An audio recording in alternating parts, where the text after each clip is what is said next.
দর্শক, আমি এখানে কথা বলছি বাজুন্দি শিকদার ফুটবল একাডেমির প্রধান গোলরক্ষক বাঁধনের সাথে। বাঁধন বি7 নিউজটির পক্ষ থেকে স্বাগত জানাচ্ছি। বাঁধন, আজকে বাজুন্দি শিকদার ফুটবল একাডেমির ঘরোয়া লীগ 2024-এর চতুর্থ ম্যাচ হওয়ার কথা ছিল। আসলে সেই সম্পর্কে কিছু বলার জন্য অনুরোধ জানাচ্ছি। আসসালামু আলাইকুম সুপ্রিয় দর্শক, সকলকে বি7 নিউজ টিভির পক্ষ থেকে স্বাগতম। আমি মোহাম্মদ বাঁধন হোসেন, ভাজন্দি শিকদার ফুটবল একাডেমির প্রধান গোলরক্ষক।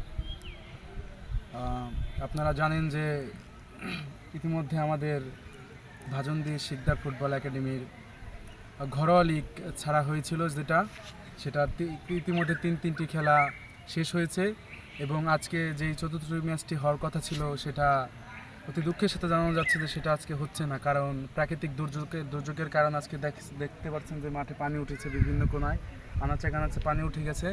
তার জন্য আজকের খেলাটা বিরত রাখা হয়েছে এবং এই খেলাটা আবার কবে দিবে সেটা পরবর্তী ডেটে এই বি7 নিউজ টিভির মাধ্যমে আপনারা জানতে পারবেন। সবাই ধন্যবাদ। বাঁধন, তোমাকে স্যার একটা প্রশ্ন করতে চাই। আসলে প্রায় 1 বছর যাবৎ এই ভাজন্দি স্কুল মাঠে যে নান্দনিকভাবে সাজানো হয়েছে, সেটি অনেকেই জানে যে আসলে যে দুটি গোলবার দেওয়া হয়েছে, যে দুটি গোলবার দিয়েছে ভাজন্দি গ্রামের সন্তান শিকদার ফুটবল একাডেমির পরিচালক সৌদি প্রবাসী রাসেল শিকদার এবং ভাজন্দি গ্রামের সন্তান কুয়েত প্রবাসী শাহিন শেখ, এরা দিয়েছে। আসলে এরা কিন্তু সামাজিক, ধর্মীয় এবং সাংস্কৃতিক অঙ্গনে কিন্তু বেশ ভূমিকা পালন করে আসছে। আসলে এই কিছুদিন আগে কিন্তু ভাজন্দি শিকদার ফুটবল একাডেমি উদ্যোগে ভাজন্দি 8 দলীয় ফুটবল টুর্নামেন্ট হয়ে গেছে। আসলে এই ধরনের আয়োজন আসলে তুমি কিভাবে দেখছো?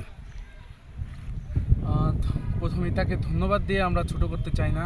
সে আমাদের জন্য যা করেছে আর সামনে যা করবেন তার জন্য আমরা তার কাছে চিরকৃতজ্ঞ।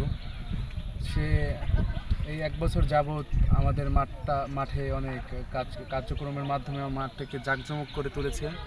প্লাস আমরা যারা আছি আমরা সবাই খুশি।